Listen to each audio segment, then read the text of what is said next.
स्वागत है आप लोग का परीक्षावाड़ी चैनल पे। आज हम लोग संविधान के पाठ को शुरू करेंगे। तो सबसे पहले हम लोग संविधान शुरू करने से पहले प्रस्तावना को समझेंगे कि प्रस्तावना से संबंधित क्या क्या चीज़ें पढ़ा जाए, क्या क्या चीज़ें महत्वपूर्ण है जो परीक्षा में पूछा करती है, और थोड़ी इसके कॉन्सेप्ट को समझेंगे। देखिए क्या होता है कि संविधान को एक तरफ रख लीजिए, अन्य विजय से कोई अधिनियम बनेगा तो अधिनियम का जो सार होता है, हर अधिनियम में या हर संविधान में, हर देशों के संविधान में भी लगभग एक उद्देश्य बनाया जाता है, उद्देशिका बनाया जाता है कि आखिर में उस संविधान का सार क्या है, उस कानून का सार क्या है। तो उसी को उस प्रस्तावना में रखा जाता है। वैसे ही हम लोग के संविधान में भी एक उद्देशिका को रखा गया है, जिसे प्रस्तावना भी कह सकते हैं, उद्देशिका भी कह सकते हैं। बड़े बड़े विधिवेत्ता जैसे नाना पालकी हो गए, उसको परिचय पत्र कहते हैं। संविधान का परिचय पत्र, कुछ भी आप कहिए, एक तरह से आप वो सार समझ लेंगे संविधान को समझने से पहले। तो इसको देख लेते हैं कि कब ये पेश हुआ था प्रस्ताव संविधान सभा में और कब ये स्वीकार किया गया था। मैं संविधान सभा वाली क्लास में भी आप लोग को बताया था, खैर मैं फिर से बता देता हूँ कि यह जो है 13 दिसंबर 1946 को यह प्रस्तावित किया गया था, संविधान सभा में पेश किया गया था। कौन पेश किया था? तो जवाहरलाल नेहरू जी ने पेश किया था। और 22 जनवरी 1947 को संविधान सभा में इसको स्वीकार कर लिया गया। तो ये भी महत्वपूर्ण है, ये भी आप लोग ध्यान रखिएगा। तो शुरू करने से पहले एक बार हम लोग संविधान के प्रस्तावना को पढ़ेंगे, उसको शब्दों को समझते चलेंगे। तो शुरू करते हैं। क्या दिया है? हम भारत के लोग, यहाँ से शब्द को मॉडिफाई भी करते चलना है। हम भारत के लोग भारत को एक संपूर्ण प्रभुत्व, संपन्न, समाजवादी, पंथ निरपेक्ष, लोकतंत्रात्मक गणराज्य बनाने के लिए तथा समस्त नागरिकों को सामाजिक, आर्थिक, राजनीतिक न्याय, विचार, अभिव्यक्ति, विश्वास, धर्म और उपासना की स्वतंत्रता, प्रतिष्ठा और अवसर की समता प्राप्त कराने के लिए तथा उन सब में व्यक्ति की गरिमा और राष्ट्र की एकता और अखंडता सुनिश्चित करने वाली बंधुत्व की भावना बढ़ाने के लिए दृढ़ संकल्पित होकर आज इस संविधान सभा 26 नवंबर 1949 को एतद द्वारा अधिनियमित, आत्मर्पित और अंगीकृत किया करते हैं। क्या समझे आप लोग? तो इससे ये तात्पर्य होता है कि 26 नवंबर 1949 को ये प्रस्तावना को अंगीकृत किया गया था, लेकिन लागू कब से हुआ? तो 26 जनवरी 1950 से लागू हुआ। हम लोग का संविधान अंगीकृत कब हुआ था? तो 26 नवंबर 1949 को ये अंगीकृत हो गया था। लेकिन लागू क्यों किया गया 26 जनवरी 1950 को? इसलिए लागू किया गया क्योंकि वो पहले जब एक बार पूर्ण स्वराज मनाया गया था लाहौर अधिवेशन में, तो उसी के एवज में उसी दिन इसको शुरू किया गया। खैर वो तो बात की विषय है। अभी हम लोग थोड़ा शब्दों के अर्थ को समझते हैं इसके, कि कहना क्या चाहता है। हल्का हल्का समझा जाएगा, फिर उसके बाद जो महत्वपूर्ण इससे संबंधित प्रश्न है उसको भी देख लिया जाएगा। तो क्या है? हम भारत के लोग भारत को एक संपूर्ण प्रभुत्व से क्या समझते हैं? संपूर्ण प्रभुत्व से मतलब कि हम अपनी निर्णय लेने के लिए एक सीमा क्षेत्र के अंदर, जो हमारा देश का सीमा क्षेत्र है, उसके लिए स्वतंत्र हैं। इसका एक एक्सेप्शन कहा जाता है कि राष्ट्रमंडल का भारत सदस्य है तो प्रमुखता ब्रिटेन को चली जाती है, लेकिन ऐसा कुछ है नहीं। वो सदस्य मात्र है, लेकिन अपना डिसीजन लेने के लिए संविधान द्वारा ही एकदम अच्छे से स्वतंत्र है। वो अपना जमीन किसी को दे सकता है, अधिग्रहित कर सकता है, किसी संधि में शामिल हो सकता है, नहीं भी शामिल हो सकता है, कुछ भी कर सकता है। अपना हित के लिए वो अपने देश के अंदर कुछ भी कर सकती है। तो संविधान के अंतर्गत ये पावर दे दी गई है। क्या? तो संपूर्ण प्रभुत्व संपन्न देश है हम लोग का। दूसरा क्या होता है?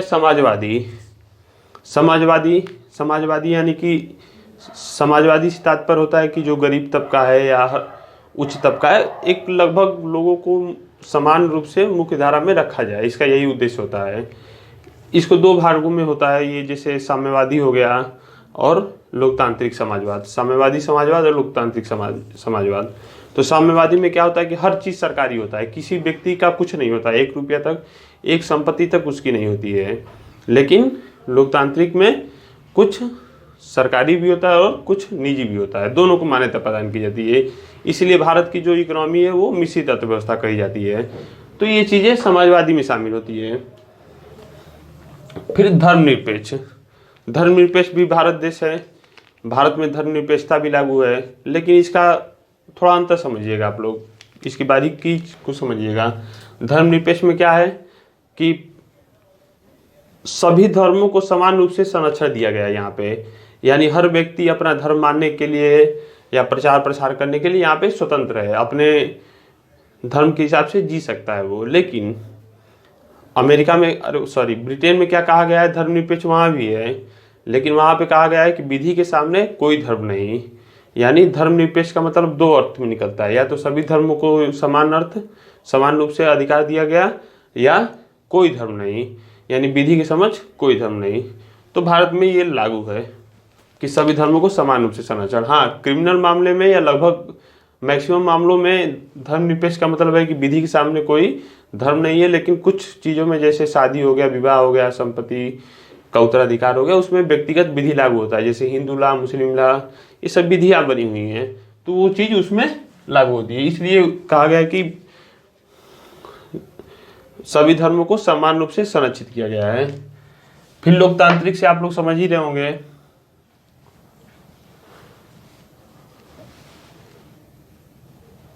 लोकतांत्रिक से मतलब कि जनता के द्वारा जनता का शासन ही लोकतंत्र है। मतलब जनता ही चुन रही है, जनता ही हर चीज कर रही है, उसमें लोकतंत्र है। कॉन्सेप्ट आप लोग समझ रहे होंगे। लोकतंत्र भी 2 प्रकार से होता है, प्रत्यक्ष हो गया, अप्रत्यक्ष हो गया। तो प्रत्यक्ष लोकतंत्र में क्या होता है, जनता सीधे शासन करती है, उसमें नेता लोग को कालीन आन वापस बुलाने की शक्ति प्राप्त होती है, जैसे स्विट्जरलैंड इसका उदाहरण है। और अप्रत्यक्ष लोकतंत्र में क्या होता है कि वो भेजती है वहाँ पे अपने प्रतिनिधि को, और प्रतिनिधि उस पर शासन करते हैं। तो ये चीज होती है अप्रत्यक्ष लोकतंत्र में। तो ये चीज उसमें प्रस्तावना में समाहित किया गया है। फिर समस्त नागरिकों को सामाजिक, आर्थिक, राजनीतिक न्याय, विचार, अभिव्यक्ति, विश्वास, धर्म की उपासना, ये सब चीजें भी आप लोग को समझने लायक है। जैसे सामाजिक हो गया, आप लोग समझिएगा कि सामाजिक मतलब कि समाज में सभी लोगों को समान अधिकार प्रदान किया जाए। आर्थिक समानता, आर्थिक न्याय, राजनीतिक न्याय, जैसे राजनीतिक न्याय से आप समझ सकते हैं कि सभी लोगों को वोटिंग का अधिकार हो, तो एक राजनीतिक न्याय कहा जाएगा। अब कह दिया जाएगा कि हिंदू दे सकते हैं, मुस्लिम नहीं दे सकते, पुरुष दे सकती हैं, महिलाएं नहीं दे सकती हैं, गरीब दे सकता है, अमीर नहीं दे सकता, तो ये सब विभेदीकरण हो जाएगा। तो ये न्याय हम लोग की प्रस्तावना में दिया गया है, तो इसको हम लोग समझ लेते हैं। बाकी अब देखिए इसमें पूछता क्या है प्रश्न परीक्षा में, तो परीक्षा में प्रश्न पूछता है कि ये शब्द कहाँ से लिया गया है। फिर दूसरी चीज क्या पूछेगा कि इसमें एक संशोधन हुआ था, 42वां संविधान संशोधन 1976, इसमें 3 शब्द को ऐड किया गया है, यानी जोड़ा गया है, तो उसको देख लेते हैं हम लोग। और फिर उसके बाद ये टॉपिक समाप्त हो जाएगा। अब देखिए, हम भारत के लोग कहाँ से लिया गया है, हम भारत के लोग, हम अमेरिका के लोग, ये अमेरिका से लिया गया है। जिसे अमेरिका का संविधान आप लोग पढ़ेंगे तो वहाँ भी ऐसे दिया गया है कि हम अमेरिकी के लोग, तो ये अमेरिका से लिया गया है।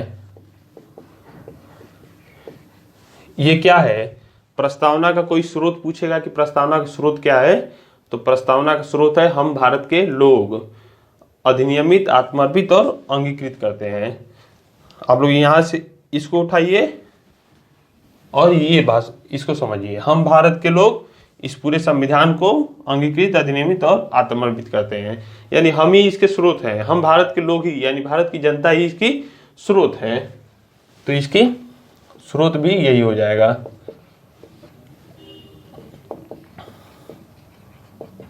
संविधान का स्रोत। अब आते हैं, देखिए जो 42वां संविधान संशोधन 1976 द्वारा जोड़ा गया शब्द, उसको देख लेते हैं।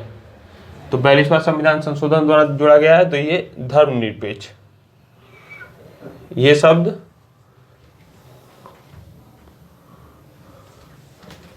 ये समाजवादी,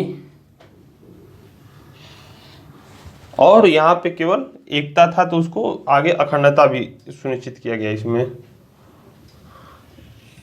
ये शब्द, इसको मैं रेड से कर दे रहा हूं।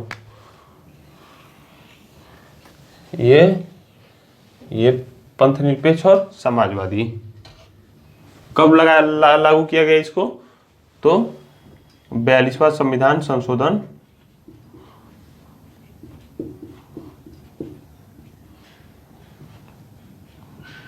1976 के द्वारा। ये भी काफी पूछा जाता है, ये तो मैक्सिमम टाइम प्रीमियर से यदि क्वेश्चन आता है तो यही आता है कि समाजवादी, पंथ निरपेक्ष और अखंडता कब जोड़ा गया? तो ये 42वां संविधान संशोधन 1976 के माध्यम से जोड़ा गया। दूसरा प्रश्न पूछता है कि इसमें कितने स्वतंत्रता की, कितने न्याय की, कितने समानता की बात की गई है, तो इसको भी देख लेते हैं।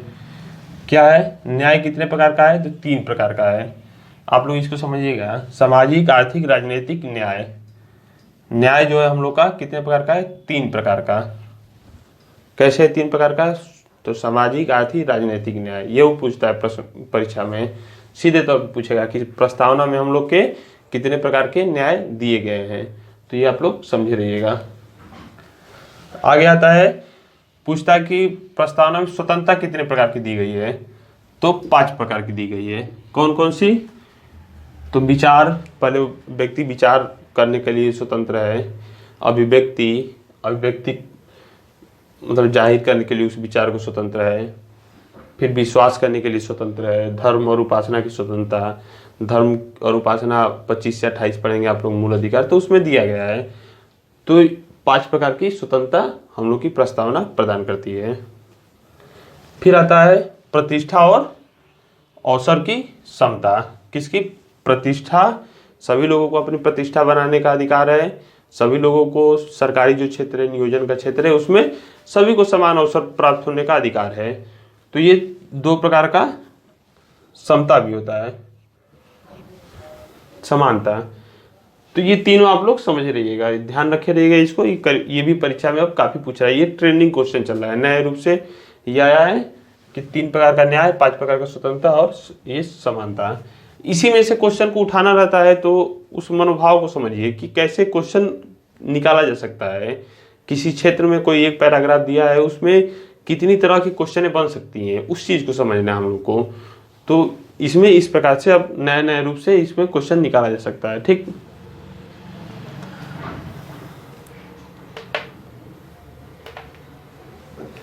फिर देखिए इसमें कुछ शब्द हैं, उसके स्रोत कहाँ से हैं। जैसे कि न्याय हो गया। न्याय, ये जो सामाजिक, आर्थिक, राजनीतिक न्याय है वो कहाँ से प्रभावित है? इसको रखा गया संविधान में, तो कहाँ से प्रभावित हुआ ये?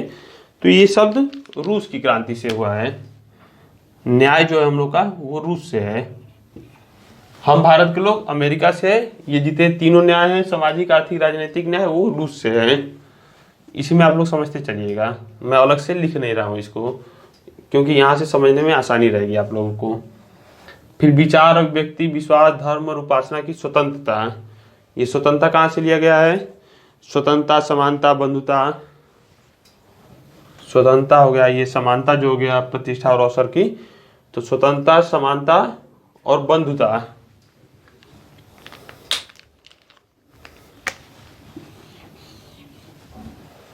और गणतंत्रात्मक कहां से लिया गया है? फ्रांस से लिया गया है।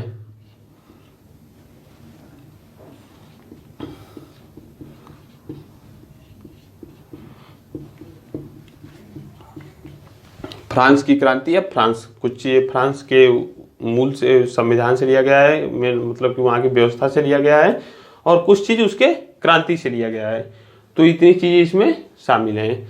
यही लगभग परीक्षा में पूछा करता है। दूसरी चीज है कि प्रस्तावना को वाद योग्य बनाया जा सकता है कि नहीं, ये भी पूछता रहता है। तो प्रस्तावना के जो भी प्रावधान है वो वाद योग्य नहीं है, यानी कि न्यायालय में इसको प्रवर्तन नहीं करा जा सकता है। इस आधार पे जो जो ये शब्द दिया गया है, खैर वो संविधान में अलग से जो जो चीजें दी गई हैं, उस सारे लक्षण संविधान में दिए गए हैं उसके। ये ऐसा कुछ नहीं है कि जैसे धर्मनिरपेक्ष, समाजवादी और अखंडता को जोड़ा गया है, तो संविधान में हम लोग को प्रोवाइड थे। वो संविधान के द्वारा, वो संविधान विशेषता हमारी बताती थी कि हमारा देश धर्मनिरपेक्ष है, समाजवादी है, उसकी अखंडता भी बनानी है। तो ये सब संविधान में पहले से ही प्रावधानित था, बस उसको प्रीएम्बल में अलग से लिख दिया गया।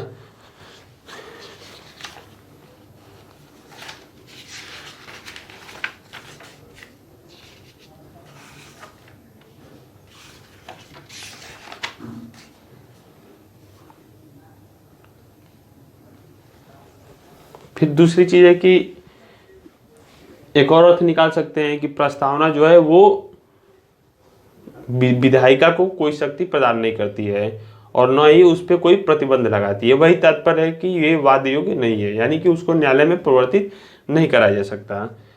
और दूसरा प्रश्न आता है कि जैसे पूछेगा आप लोगों से कि प्रस्तावना क्या है, संविधान का भाग है, नहीं है, आंशिक भाग है, इनमें से कोई नहीं।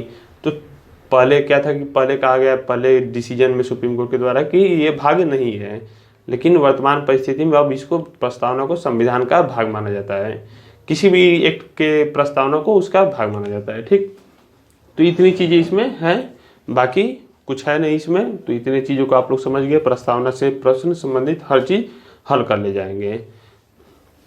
तो आज के लिए इतना ही, फिर अगले क्लास में हम लोग भाग 1 से शुरू करेंगे, एक एक क्रम वाइज पढ़ते चला जाएगा। ठीक है, धन्यवाद। चैनल को लाइक, सब्सक्राइब और शेयर जरूर किया करिए कि ज़्यादा से ज़्यादा लोगों को पहुंचा करें वीडियो, कि वो देखा करें उस चीज़ को, क्योंकि ये सब सामान्य जानकारी है, ये सब लोगों के पास नहीं रहेगी तो वो देश की व्यवस्था को उस प्रकार से नहीं समझ पाएंगे जिस प्रकार से आप समझ जाएंगे देख के वीडियो। तो आप लोग लगे रहिए और देखते रहिए, जुड़े रहिए चैनल से और पढ़ते रहिए। ठीक है, आज के लिए इतना ही, धन्यवाद।